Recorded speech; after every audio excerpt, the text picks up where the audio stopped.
کچھ لوگ سمجھتے ہیں کہ یہ بے پردگی یہ ترقی ہے، یہ ماڈرنزم ہے۔ ایسا نہیں ہے، یہ جہالت تھی۔ کعبۃ اللہ کا طواف برہنہ کیا جاتا تھا، تو برہنگی یہ جدت نہیں ہے، یہ قدامت ہے، یہ ترقی نہیں ہے، یہ جہالت ہے۔ اس سے اسلام نے نکالا ہے، اور پردے کی طرف اسلام انسانیت کو لے کر کے آیا ہے۔ کان رسول اللہ صلی اللہ علیہ وآلہ وسلم اشد حیاء من اظراف خدرہا، کمواری لڑکی پردے میں لپٹی ہوئی جس طرح حیادار ہوتی ہے، حضور اس سے بھی زیادہ حیادار تھے۔ تو یہ ہمارا دین ہے، لیکن مغرب اور لادینی قوتیں جانتی ہیں کہ پردہ اسلام کا شعار ہے، اور انہوں نے پہلے اس کو کمزور اس طرح کیا، جس طرح ایک رواج کسی نے کہا، بعض بڑے بڑے چینلز کے اوپر بیٹھ کے نام نہاد مفکرین کہتے ہیں یہ عرب کلچر تھا۔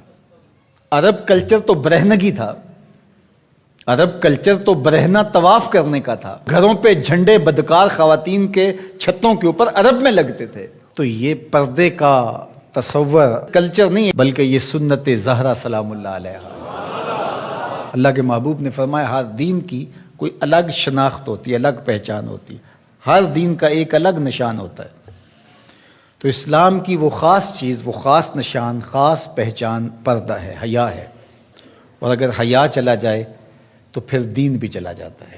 ایک روایت میں فرمایا حیا اور ایمان دو آپس میں جڑی ہوئی چیزیں ہیں، ان میں سے ایک چلا جائے گا پیچھے پیچھے دوسری شے بھی چلی جائے گی۔ تو لادینی قوتیں اس بات کو جانتی ہیں کہ اگر حیا چھین لیں گے تو ایمان اس کے پیچھے پیچھے اس راستے سے جو حیا کے چھننے سے بنے گا، تو انہی قدموں پہ ایمان بھی رخصت ہوتا چلا جائے گا۔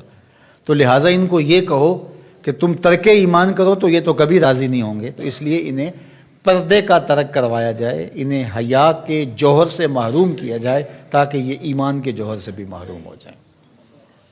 تو پھر انہوں نے کئی رنگ تراشے، کبھی کہا کہ نظر کا پردہ ہے، کبھی کہا کہ پردہ تو انسان کے دل میں ہوتا ہے۔ تو مجھے بتاؤ آج کا شخص جو شہوتوں سے لتھڑا ہوا ہے، جہاں شہوات کی گندی ہوائیں چل رہی ہیں، اس ماحول کے اندر اگر کوئی یہ بات کہے تو کتنی عجیب ہے، جس ماحول میں تقدس کی باد صبا چلتی تھی اور وحی اترتی تھی، اور جبریل کو وحی لے کر کے آتے صحابہ نے دیکھا تھا، اور قرآن اترتا تھا، اور قرآن پڑھانے والے سکھانے والے خود صاحب قرآن تھے، وہ صحابہ، ان کو جب پردے کا حکم دیا گیا اور ان کو نظریں نیچی رکھنے کا حکم دیا گیا، تو میں اور آپ کون ہوتے ہیں؟ جب ابو بکر و عمر کو کہا گیا کہ نگاہوں کو نیچا رکھنا، جب عثمان و علی سے کہا گیا کہ نگاہوں کو نیچا رکھنا، جب سیدہ عائشہ، حضرت ام سلمہ، حضرت میمونہ، حضرت زینب، سیدہ فاطمہ تو زہرا سے کہا گیا کہ تم اپنے پردے کی حفاظت کرنا،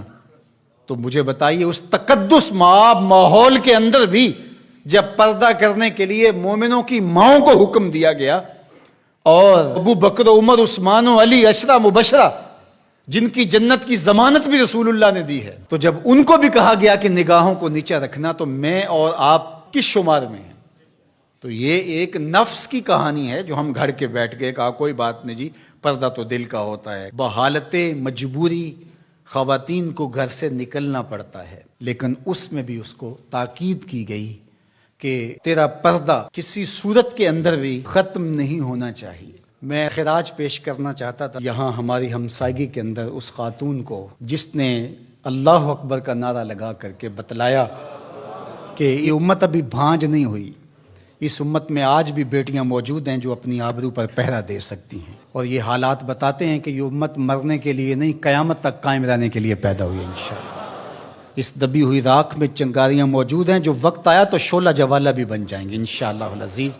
اقبال نے ایک بات کہی تھی، اگر پندے ز درویش پذیری، ہزار امت بمیرت تو نہ میری، بطول باش و پنہا شو ازیں اثر کہ در آغوش شبیر بگیری۔ اقبال کہتا ہے اس فقیر کی ایک بات مان لے، ساری امتیں مر جائیں گی، امت مسلمہ تجھے زوال نہیں آئے گا، اور وہ کیا؟ بطول باش، بطول بن جا اور زمانے کی نظروں سے پوشیدہ ہو جا، پھر تیری آغوش میں بھی حسین ابن علی جیسے بیٹے جنم لیا کریں گے، ان کے جانشین تیری گود میں بھی پیدا ہوں گے۔ تو اس لیے پردہ ہماری شناخت ہے۔ آج جو کہتی ہیں جناب پردہ پردہ، یہ کیا ہے؟ یہ تو کٹھ ملا کی اصطلاح ہے۔